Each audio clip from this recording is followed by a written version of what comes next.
Welcome to the Central Waqf UMEED Portal. After successfully enrolling details of Waqf on the portal, let's continue with enrollment details of Waqf property. After clicking the next button, new window for the enrolment details of Waqf property will appear. Now enter Waqf property entry form Section 3B2, Section 36. Select the general purpose of the property from the drop-down in nature of property section. Now choose the specific type of detailed property in next nature of property from the menu. Now, details of identification and boundaries of the Waqf properties like usage. Please note that the state is auto-fetched from the registration details. Now select the available district from the list, respective tehsil or taluk, and choose the name of the village where the property exists from the drop-down menu.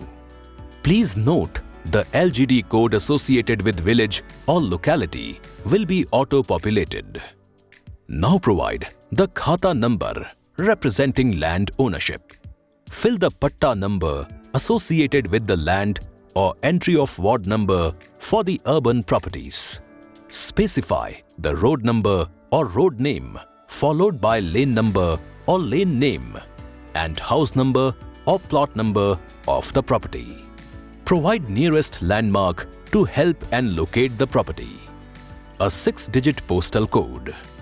Select the unit of measurement for the property and property area in unit. Please note, system has auto-calculated and converted the area in acres as per the input provided.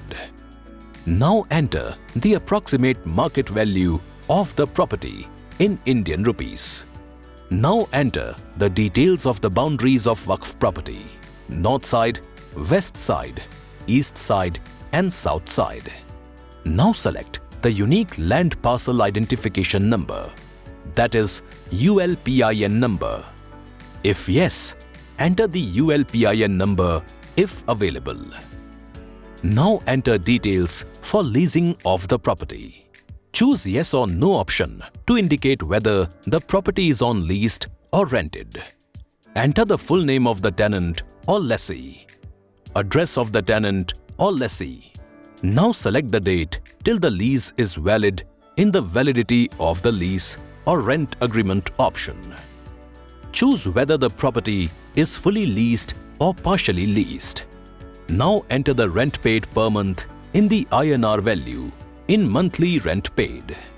Provide the current estimated market value of the property in INR, government notified circle rates of the property.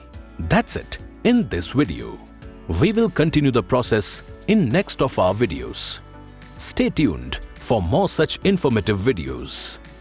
अल्पसंख्यक कार्य मंत्रालय, भागीदारी से भाग्योदय।